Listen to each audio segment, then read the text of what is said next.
Olá, professor. Chega pra frente. Foi, tá. Bem pra frente. Não. Alô, boa noite. Tem que centralizar um pouquinho mais, professor. Como? Tem que centralizar melhor a Fica câmera. Centralizado, ele falou. É, Assim? tá muito pro Tá bom canto. assim? Melhorou? mais pra cá, chega mais pra cá um pouquinho. Um pouquinho mais pra cá. Tu chega mais pra cá um pouquinho. Chega mais Aí. pra cá. Aí. Aí tá bom. Agora tá ótimo. Aí tá bom. Aí tá bom. Pode. Vamos aguardar o pessoal entrar. Ah, tá. Só um pouquinho. 5 minutinhos. Aí. Fica assim mais pra trás um pouco. Aí, tá bom. Não, agora melhorou. Melhorou? Tá bom? Filha. Tá. Não precisa mais. Agora tá aí. Tá bom assim, Giovana disse que tá ótimo. Tá. Uhum. Segue adiante. Tá. Boa sorte, filha. Obrigada. Tchau. Ó, agora deu. Aí tá tudo certo. Albenir, seja bem-vindo. Então, daqui a pouco a gente vai dar início aos questionamentos. Albenir, convida o pessoal aí, manda um aviãozinho pro pessoal entrar.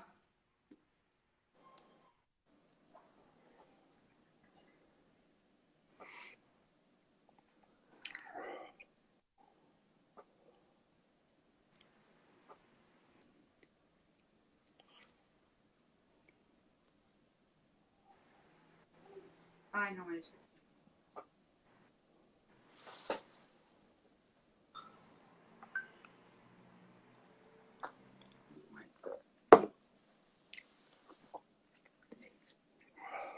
Como é que tá? Muito frio aí, professor? Não, Tá tranquilo? dá para aguentar.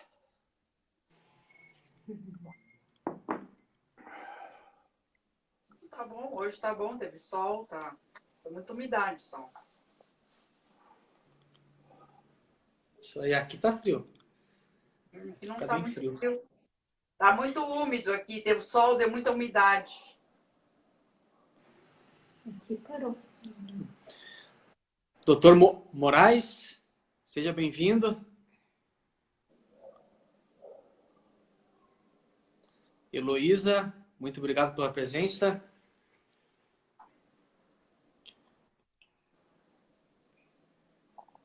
Nossa amiga de Curitiba. Com certeza. Membro da Comissão de Mulheres Agraristas, secretária da Comissão Nacional Das mulheres agraristas. das Mulheres Agraristas, Da UBAL. da UBAL.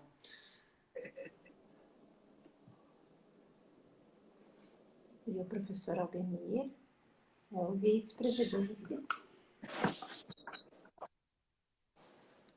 Vamos a início? Professor, vamos dando início aí, Vamos, enquanto o pessoal vai entrando. vamos. Então, assim, na verdade, o tema de hoje é legislação agrária e os desafios do agrarista.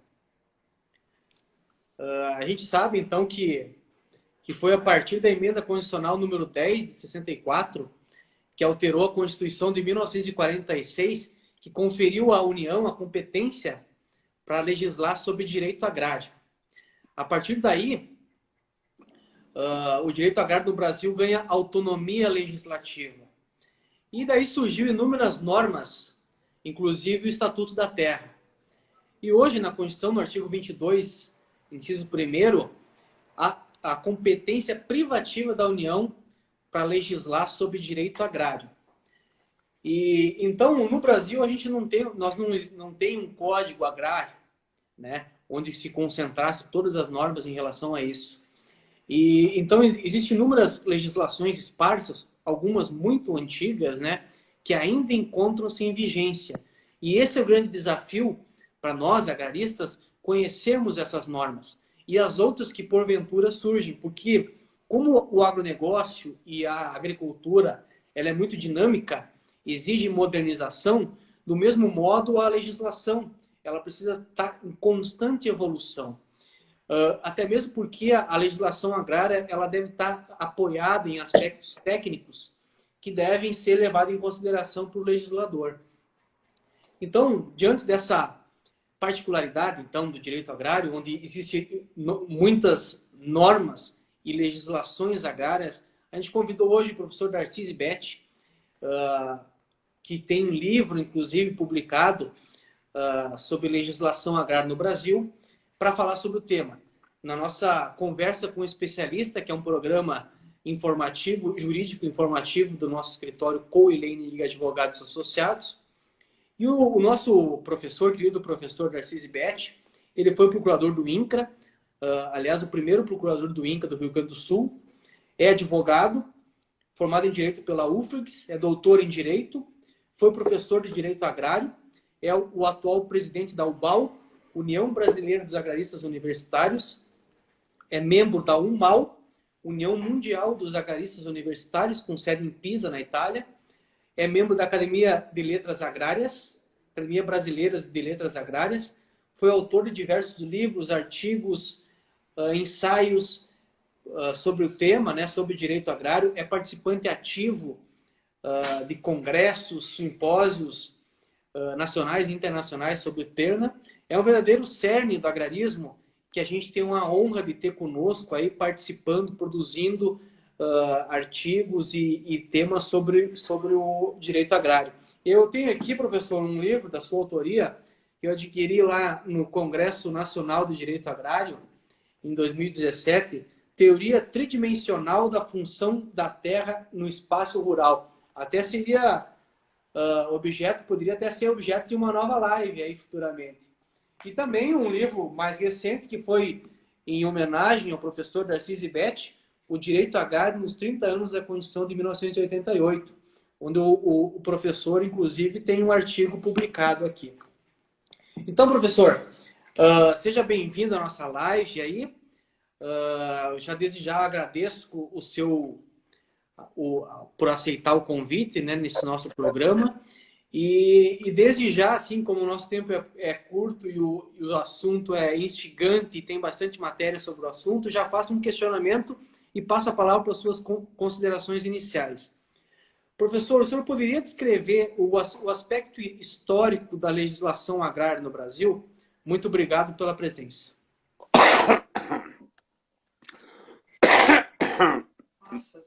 Muito boa noite a todos.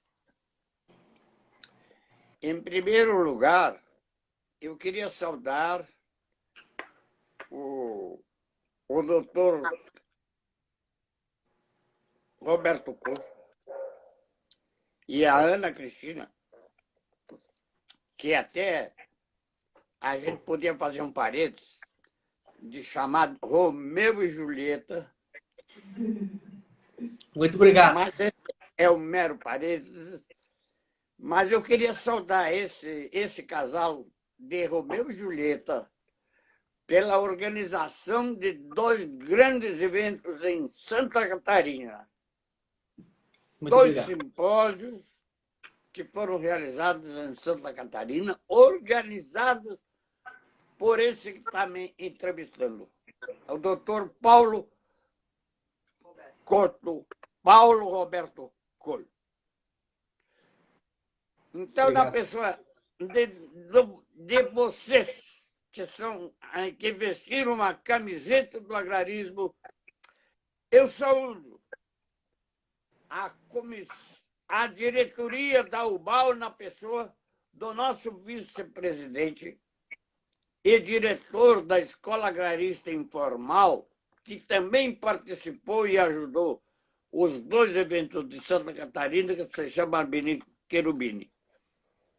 E eu queria cumprimentar, o tempo é breve, na pessoa da doutora Roberta Melo, lá de São Paulo. A toda a diretoria da Comissão Nacional das Mulheres Agraristas. E eu saudando, então, a todos os agraristas brasileiros e a todas as agraristas brasileiras, inclusive os não sócios da UBAL, que nos dão a honra de nos ouvir. Mas eu vou pedir permissão, doutor Paulo Roberto Coelho, de saudar, quando se fala em legislação agrária, está aqui o livro de que comecei a minha vida e que, por me recusarem a comprar um apartamento, eu gastei o dinheiro para fazer esse livro. É por isso que saiu e chegou na 7ª edição, mas como a Constituição demorava para ser regulamentada, foi passando o tempo e aí a Saraiva, a quem eu tinha convidado para dar continuidade, ela me passou a perna e ela lançou o livro dela, Estatuto da Terra. Mas não é por aí.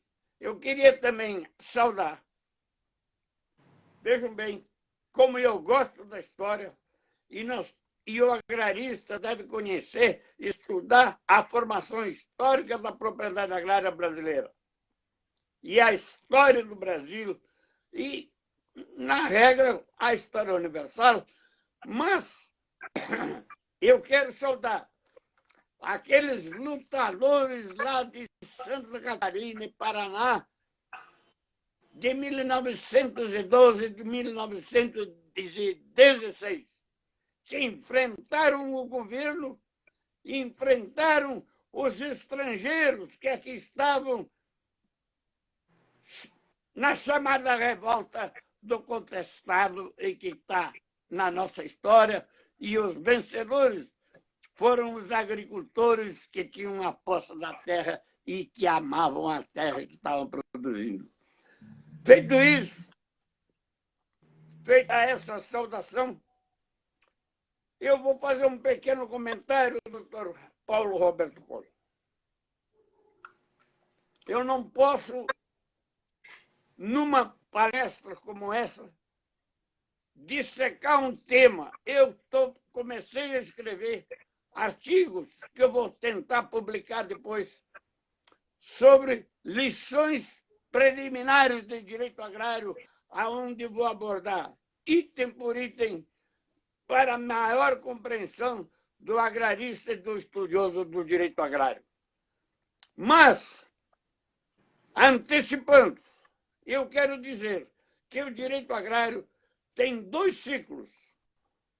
Um chamado direito agrário fundiário, ou melhor dito, com predominância de direito fundiário sobre o direito da produção.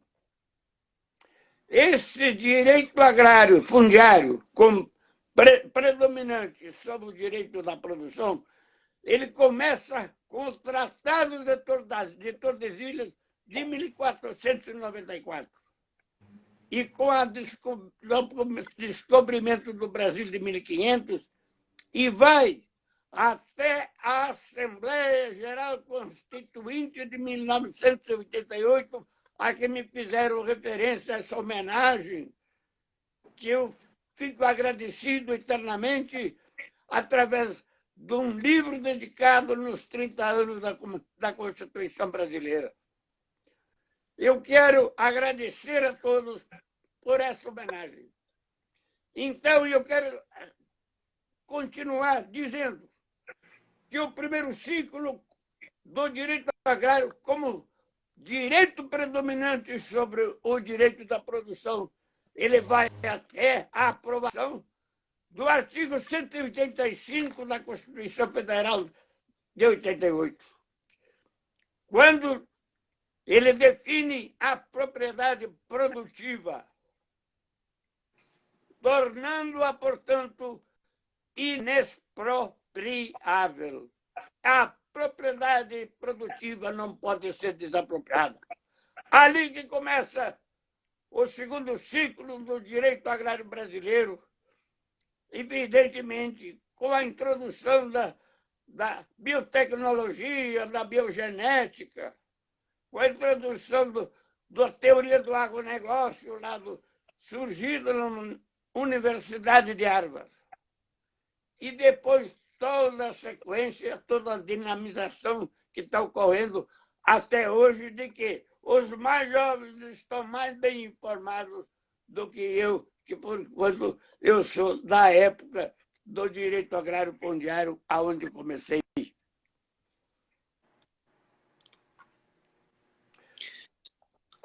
Então, começa com o Tratado de Tordesilhas,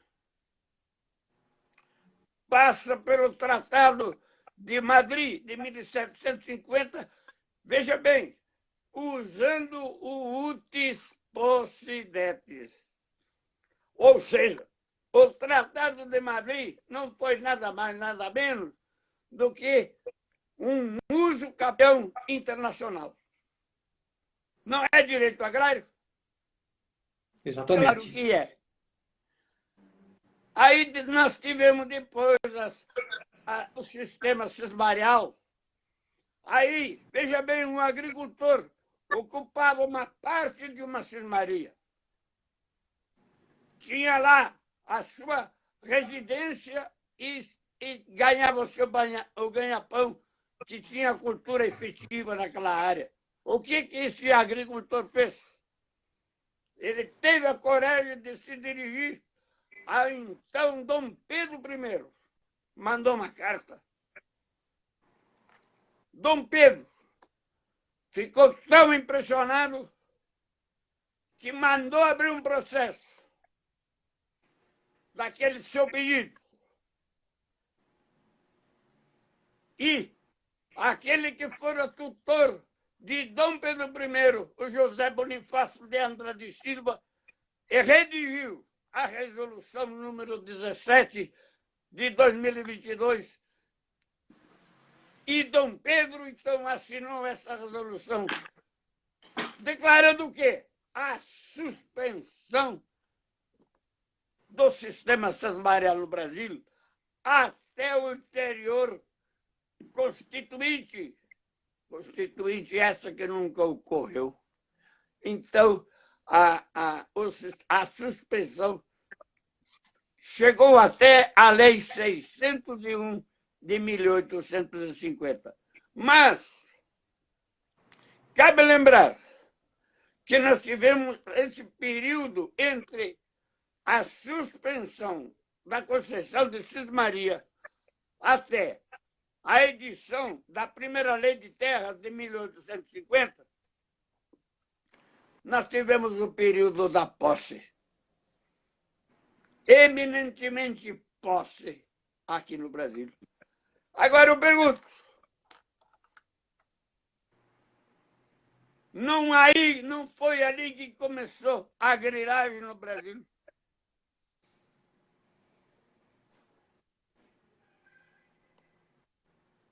Alguém tem condições de responder?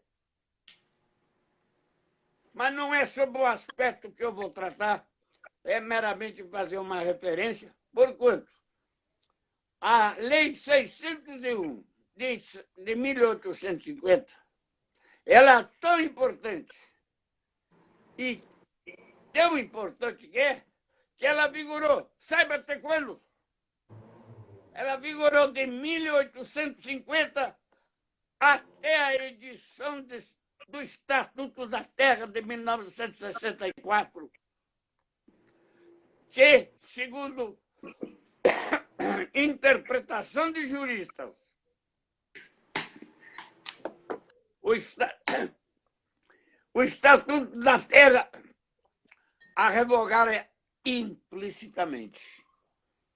Mas o que todo mundo não pode deixar de conhecer do que estabelece a Lei 601 de 1850 é a definição do que seja terra devoluta. Quem define terra devoluta é a Lei 601 de 1850 da intelectualidade de nosso genioso imperador Dom Pedro II, que era um gênio em todas as suas dimensões e pouco reconhecido. O que diz a lei sobre a definição de terra devoluta. Terra devoluta é toda a área que não está destinada a uso público e aquela que não está legitimamente em poder da propriedade privada. Tudo mais é terra pública, é terra devoluta. Terra devoluta é terra pública. Com a proclamação da República, em 15 de novembro de 1889, e a promulgação da Constituição, da primeira Constituição Republicana, de 1891, o que aconteceu? As terras devolutas foram transferidas para os estados. A União se reservou, inicialmente, uma faixa de 66 quilômetros. Depois, aumentou para 100 quilômetros e, dali em diante, então, a partir de 1956, passou para 150 quilômetros, permanecendo hoje, inclusive na Constituição de 88, uma faixa de 150 quilômetros ao longo do território nacional que faz confrontação com países vizinhos ao país. Faixa de fronteira. Não houve... Faixa de fronteira. Faixa de fronteira, exatamente. A faixa de fronteira. Então, é da União a competência para tratar da faixa de fronteira. Por quê? Porque é uma questão de segurança nacional. É uma questão de segurança nacional. Aí veio o Estatuto da Terra. O que diz o artigo 10 do Estatuto da Terra? O Estatuto da Terra diz o seguinte: todas as terras devolutas do Brasil devem ser privatizadas. O poder público só pode ficar com terra devoluta pública para fins de educação, pesquisa, fomento e etc. Tudo mais deve ser privatizado. Então, criado o Estatuto da Terra, foi criado o IPRA e depois, na sequência, por um diploma legal específico, o INCRA.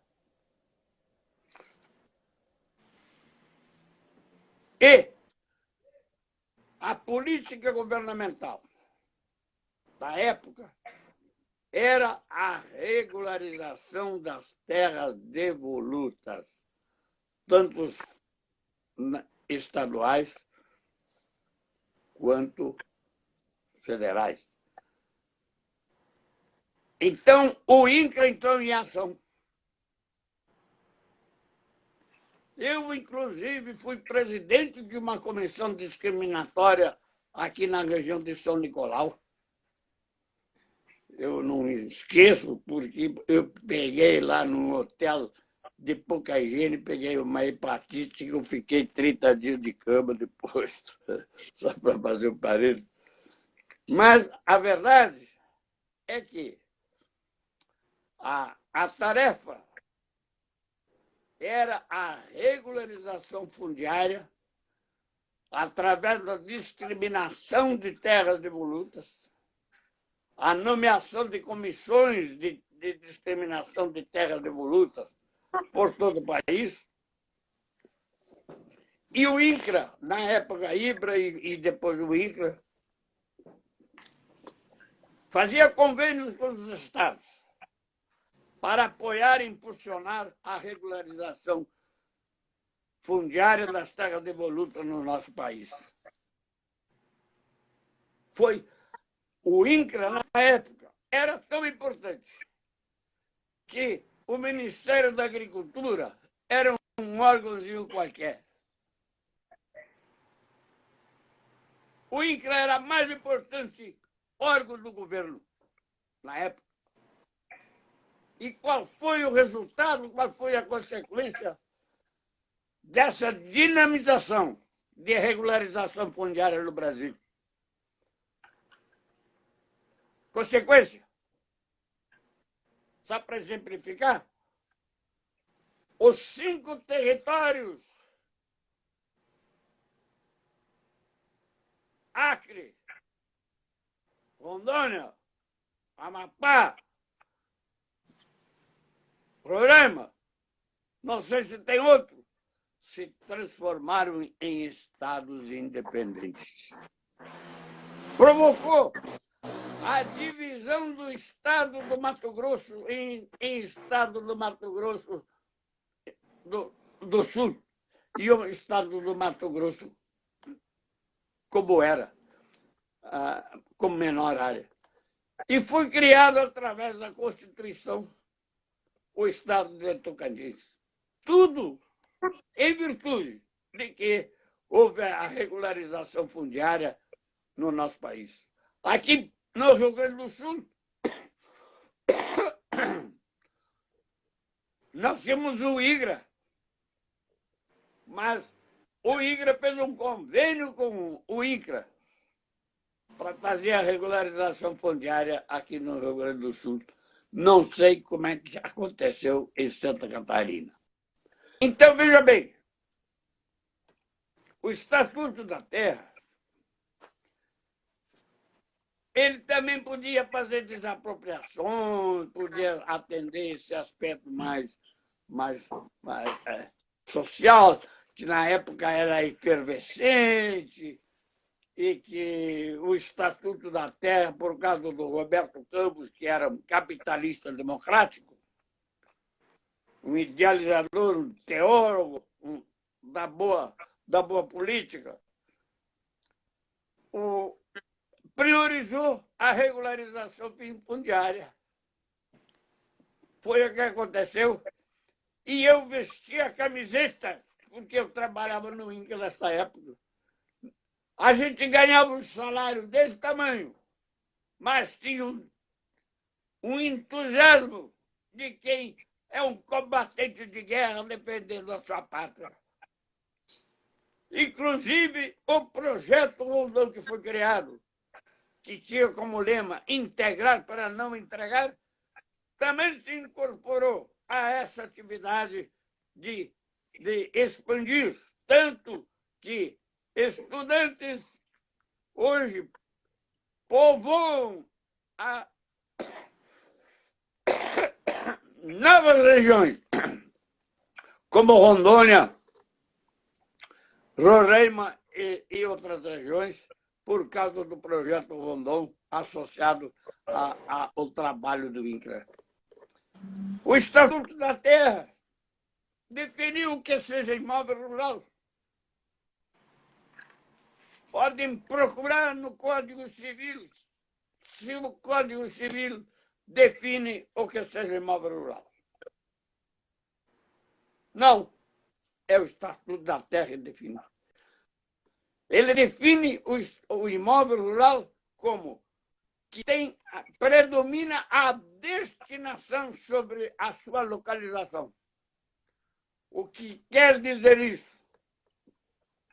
Quer dizer que se o imóvel, ainda que estiver situado dentro do perímetro urbano, mas esteja sendo explorado com atividade agrária, esse imóvel deve ser cadastrado e deve ser considerado imóvel rural e não imóvel urbano. Inclusive, tem jurisprudência hoje aí da legislação que é frequente,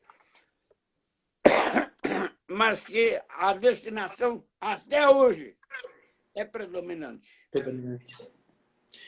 Professor, só fazer um parênteses, já que o senhor começou a tratar sobre o Estatuto da Terra, então eu gostaria que o senhor comentasse alguns conceitos presentes no Estatuto da Terra. Um deles seria o imóvel rural, que o senhor já comentou. O outro seria a política agrícola, reforma agrária e a função social da propriedade, que são todos conceitos que o Estatuto da Terra trouxe no ordenamento jurídico brasileiro. Com o maior prazer. O Estatuto da Terra foi feito de forma tão inteligente que ele foi elaborado por uma comissão composta por especialistas, inclusive fazendo parte o nosso querido e saudoso professor Fernando Pereira Sodero, que eu quero fazer referência aqui nessa oportunidade, de que os herdeiros dele, de Fernando Sodero, que fora também, depois de primeiro procurador do IBRA, ele foi para São Paulo junto com Alfredo Buzaide, o coautor do Código de Processo Civil de 73, e criaram lá na USP de São Paulo, veja bem, na USP, foi uma grandiosidade, o primeiro mestrado de Direito Agrário no Brasil. E ele formou muitos discípulos. E os herdeiros se comunicaram comigo, porquanto eu tinha um vínculo muito forte com o professor Sodero. Tanto que ele foi um dos meus padrinhos de casamento. Ele saiu de São Paulo para ir para a Terra da Areia, na terra da minha esposa, veio pelo litoral de automóvel. E então ofereceram para a UBAL parte do acervo bibliográfico do professor Fernando Pereira Sodero. O Cherubini conseguiu um vínculo forte com a FASUL, e a FASUL propiciou um local para colocar lá a biblioteca, que nós vamos oficializar em reunião de diretoria, oficialmente o nome Biblioteca Professor Fernando Pereira Sodero. Muito legal. Então a UBA hoje, inclusive, biblioteca tem. E eu já tenho carta branca da minha esposa e da minha filha de deixar um testamento que a minha biblioteca vai integrar essa do professor Fernando Sodero, aonde eu seria eternamente lembrado. É a melhor forma de levar adiante a bandeira agrarista. Aí o Estatuto da Terra foi tão bem redigido que abrangeu o aspecto da reforma agrária e a diretriz da política agrícola ou de desenvolvimento rural. Então, veja bem, a reforma agrária, que é abrangente, eu já comentei que o governo de então priorizou a regularização de terras devolutas. É um assunto fundiário. E na política agrícola, fez o que deu, criou os instrumentos para impulsionar a política agrícola. Criou os instrumentos esses que depois foram não só adotados, como ampliados pela Constituição de 88, no artigo 187. Artigo esse que foi depois, na Lei da Política Agrícola de 91, foi ampliado. Mas, pela vez primeira na história da legislação brasileira, onde consta o seguro agrícola, foi no Estatuto da Terra. Artigo 73, que todo mundo deve ler e estudar. O artigo 73 do Estatuto da Terra, lá é que trata sobre os instrumentos da política agrícola previstas no Estatuto da Terra, esse livro manuseado que já está... Porque é do meu dia a dia que eu vou ter que dar uma reformulada para melhor conservá-lo. Então, o Estatuto da Terra, o que mais que fez? Dr. Paulo Coelho. O Estatuto da Terra regulamentou o princípio da função social da propriedade agrária. A primeira Constituição a introduzir o princípio da função social da propriedade ou do bem-estar social foi a Constituição de 46. Então, a Lei 4.504 de 64, que é o Estatuto da Terra, previu, no artigo 2º, parágrafo 1º, a terra desempenha uma função social e deve cumprir simultaneamente vários requisitos que eu sintetizaria no aspecto econômico. Deve ter maior rendimento e produtividade possível.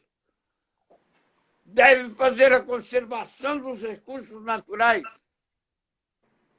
Vejam bem, recursos naturais que abrange o solo, a água, o ar, a flora e a fauna.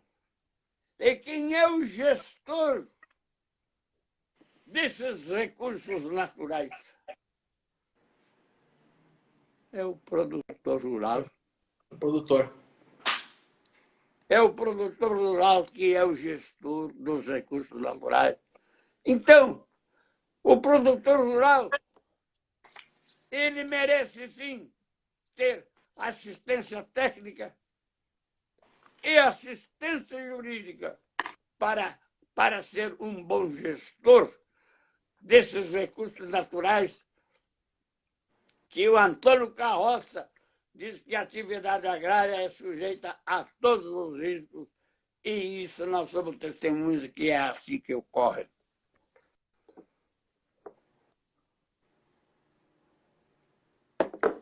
Então, além...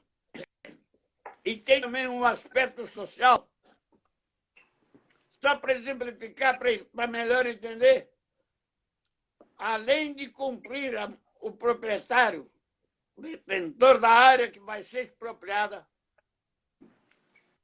ele deve sim atender o aspecto social da legislação trabalhista, mas não só, também dos contratos agrários.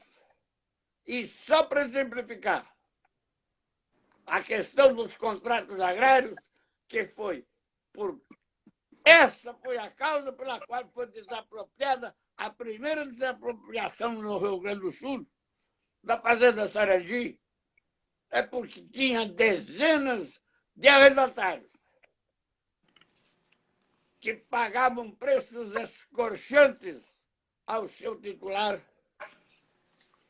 porquanto aqueles contratos estavam baseados no Código Civil de 1916, que previa, esse Código de 16, a plena autonomia, plena e absoluta autonomia da vontade das partes. Enquanto que o Estatuto da Terra, ele prega que há direitos, inclusive renunciáveis, para os contratos agrários.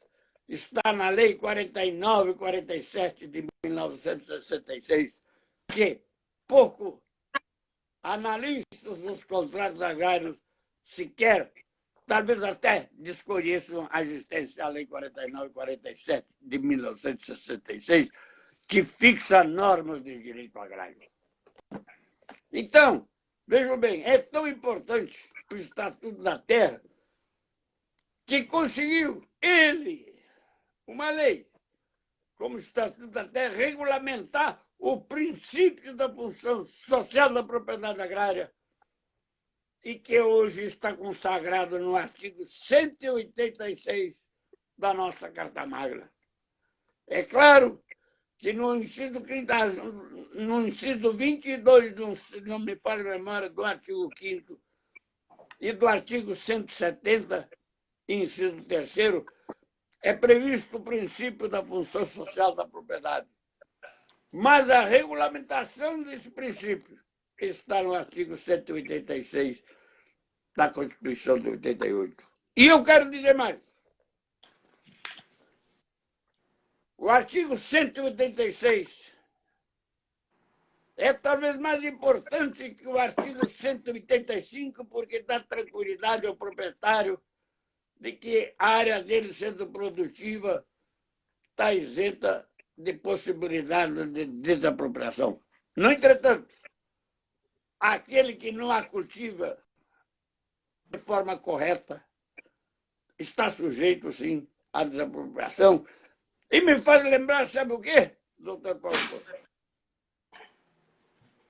Me faz lembrar a história da França, do guilhotão, da onde surgiu a guilhotina, que os adversários eram levados em praça pública e debaixo daquele instrumento chamado guilhotina era-lhe cortado simplesmente o pescoço. Então, o artigo 186 deve chamar a atenção dos proprietários, dos empresários desse país, que eles estão sim sujeitos à guilhotina, que eu diria, da desapropriação, por não explorarem devidamente o seu imóvel. Então, o artigo 86 não é com a finalidade de expropriar, mas é com a finalidade de estimular a que o proprietário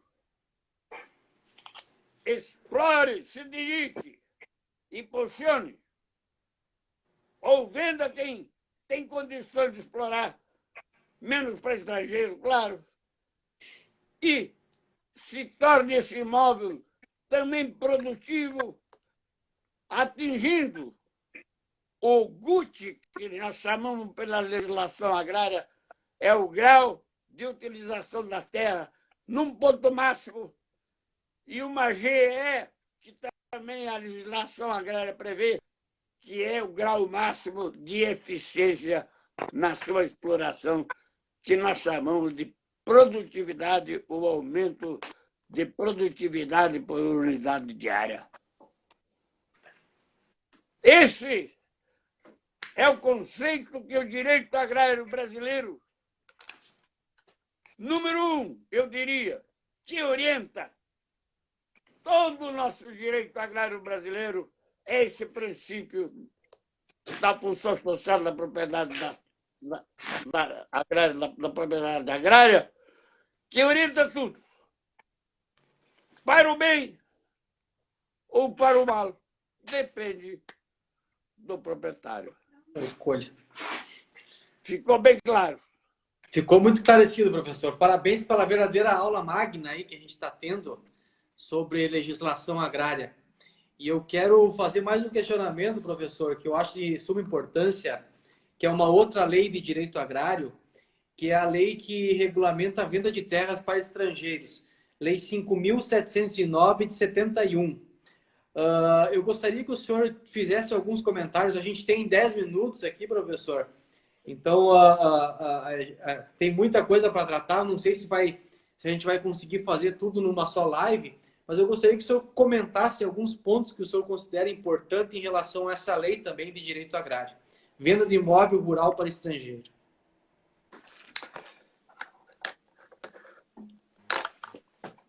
Estávamos nós terminando o congresso de Cruz Alta, seminário aquele famoso onde saiu a carta de Cruz Alta. Foi bem. O muito amigo, chefe de setor de pessoal do IBRA, marcou o sábado para fazer o concurso nosso aqui, baseado na Lei Collor, que permitia a passagem de CLT para servidor público federal, através da lei que criara para regular o servidor público federal. E um dos temas foi sobre essa lei de venda de terra para estrangeiros. A minha sorte, veja bem, a minha sorte é que eu tinha trabalhado com ela, eu tinha manuseado, e aí me saí bem na prova e eu fui, então, aprovado. Mas eu quero dizer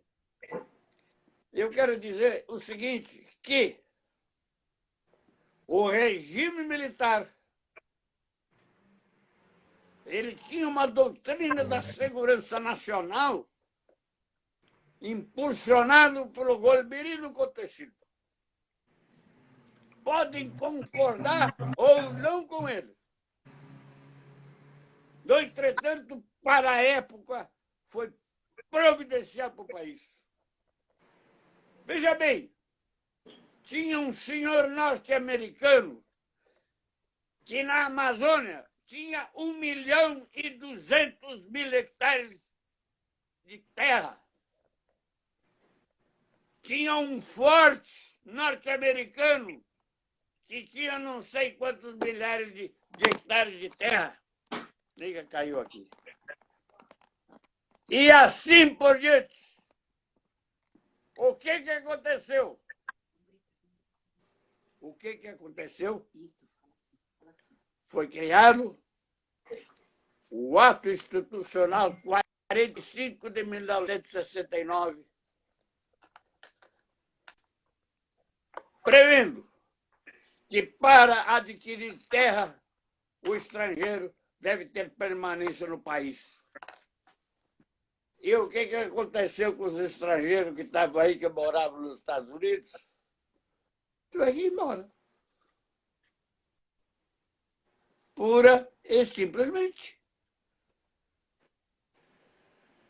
E assim por diante. Então, depois estabeleceram uma lei, assim, aquela que me se referiu, 5.709, e então essa lei estabeleceu restrições, limitações.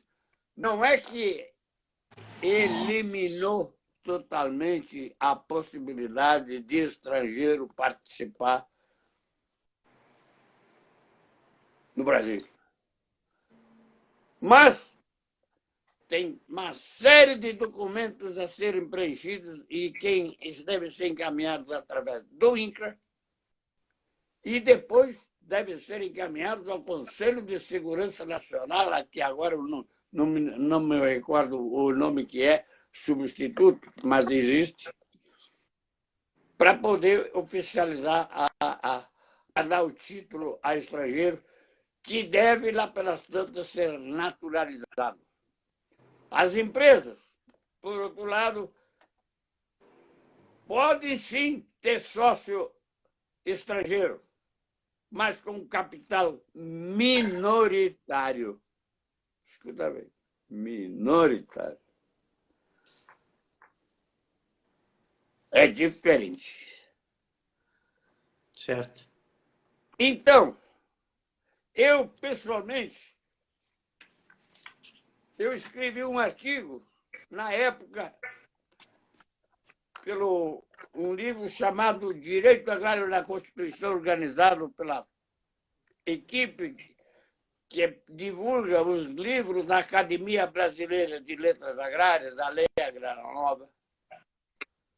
Eu fui um convido pelo Lucas Abreu Barroso para escrever sobre a venda de terra para estrangeiros.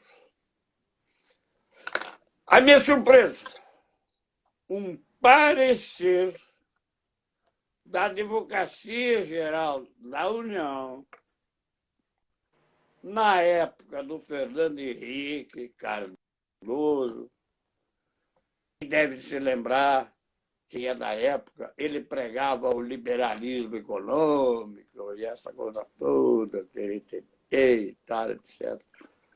Deu um parecer favorável. Esse parecer foi aprovado, inclusive, pelo presidente da República. Escuta bem.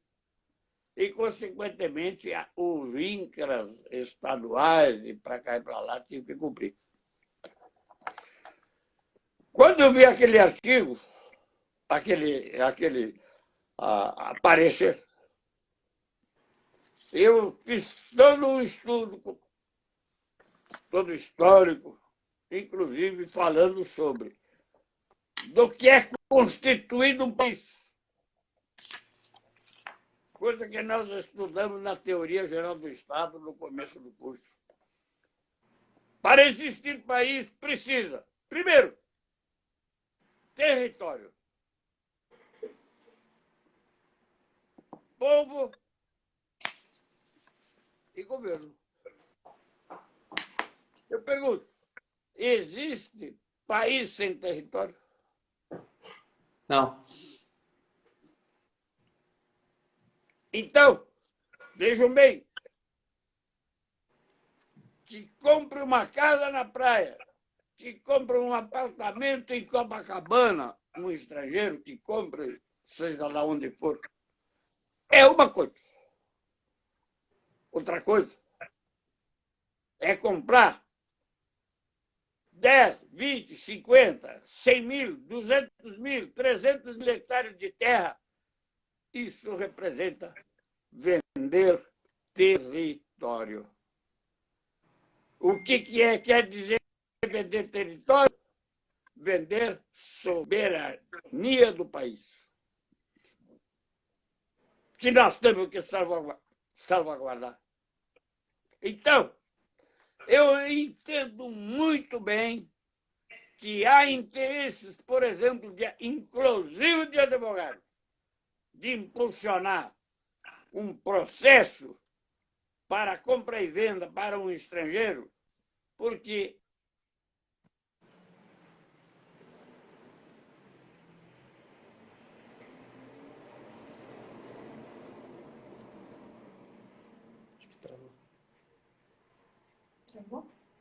mete nisso aí, porque depois vou cobrar, na época das eleições, o quê?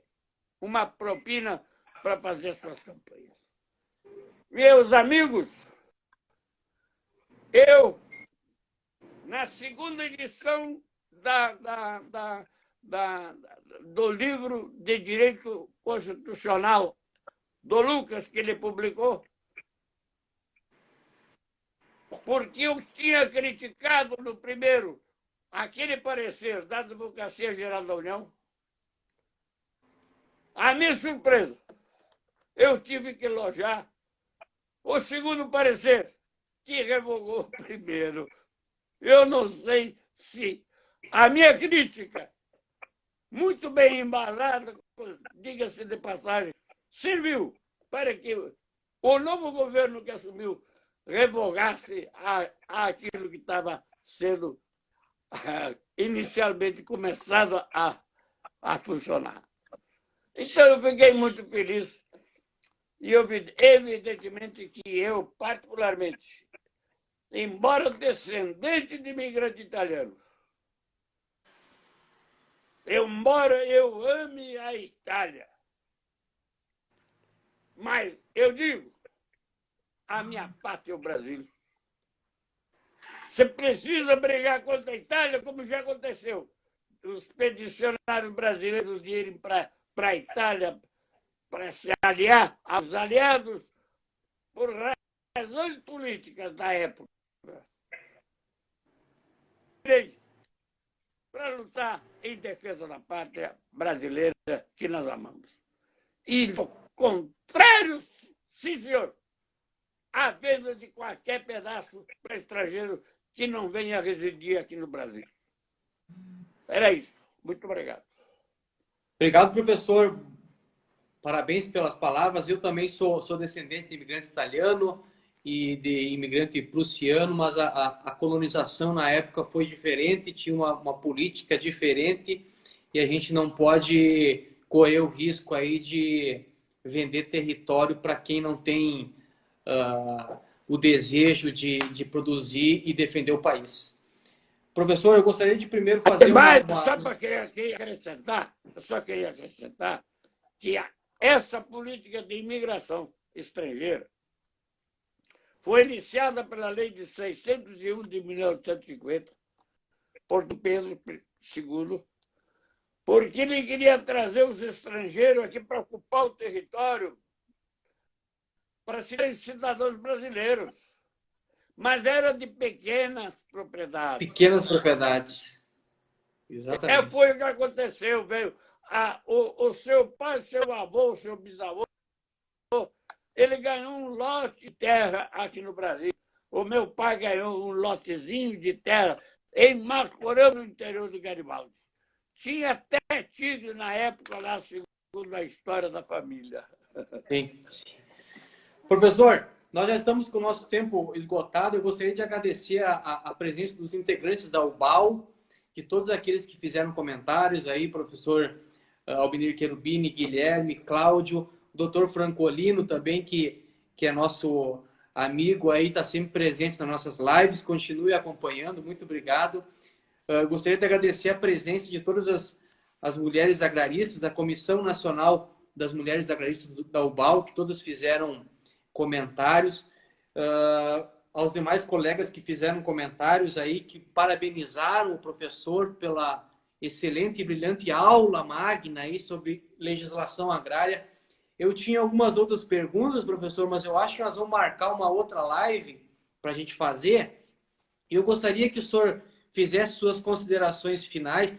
Dr. Rogério De Visati, também membro da UBAL, obrigado pela presença e também um conhecedor sobre o tema. Eu gostaria que o senhor fizesse suas considerações finais, professor, nesses nossos minutinhos aí, que nós temos 2 minutos para encerrar, e também o senhor deixasse uma mensagem para os novos agraristas, uma orientação especial para os nossos agraristas. 2 minutos, professor. 2 minutos. 2 minutos. Eu quero dizer a todos os prezados agraristas e os ouvintes que dão a honra da sua audiência, que eu, como aposentado, e graças a Deus, bem aposentado, e octogenário, eu pergunto, que ambição eu posso ter? Eu vou responder. Minha ambição, sim. E vou dizer, a minha ambição, oportunidade de transmitir os meus conhecimentos acumulados e as minhas experiências aos mais jovens. É passar adiante o conhecimento, porque eu aprendi com o professor Armando Câmara que a contemplação da filosofia eleva do pensamento, do conhecimento que deve ser levado à prática. Então, eu tenho os conhecimentos, mas tenho que levar à prática, mas vou ter que passar adiante esses conhecimentos para que sejam levados à prática. Não é verdade? Muito bem, parabéns. Então é isso. É essa a minha ambição que eu tenho na vida e que me sobra, até porque, com toda a sinceridade, eu, junto com os jovens, eu rejuvenesço. Muito parabéns, professor.